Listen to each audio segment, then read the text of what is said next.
How do legal debates on human shields unfold? Imagine a situation where civilians are used to protect military targets. It might sound straightforward, but the legal questions behind this are quite complex. When armies use civilians as shields, it raises serious questions about what international law allows and what it condemns. These debates happen in courts, among scholars, and during armed conflicts. They focus on how laws like the Geneva Conventions and the laws of armed conflict are applied in real-life situations. The core rule is clear. Using civilians or other protected persons as human shields is forbidden. This rule is written into the 1949 Geneva Conventions and their additional protocols, which protect civilians, prisoners of war, and the wounded. The practice involves either actively placing civilians near military targets or positioning military assets near civilians to deter attacks.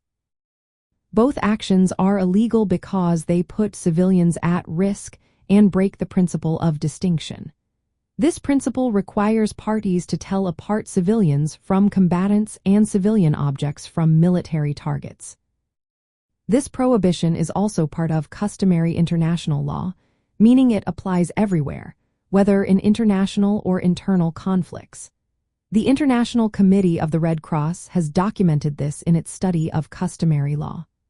The Rome Statute of the International Criminal Court explicitly states that using human shields is a war crime in international conflicts. It emphasizes that the intent to make military targets immune from attack by using civilians is a serious crime. Legal debates often focus on who counts as a human shield and when. For example, are civilians forced to act as shields, or do some volunteer?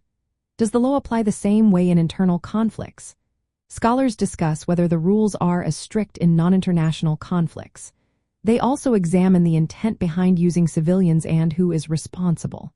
If civilians volunteer or are coerced, how does that change the legal view?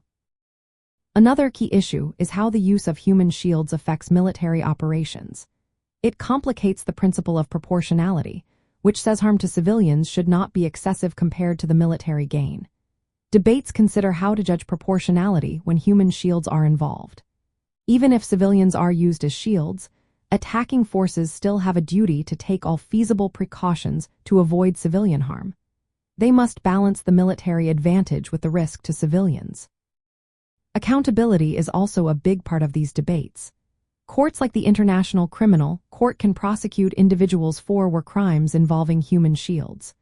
But enforcing these laws is often difficult, especially in internal conflicts where jurisdiction is limited. Military commanders must carefully analyze the situation to decide if civilians are being used as shields and plan their operations accordingly. In the end, these legal debates unfold through detailed discussions of laws, case law, and facts. They aim to protect civilians, uphold the rules of war, and ensure that parties are held responsible for violations. The goal is to maintain respect for human life and dignity even during armed conflicts.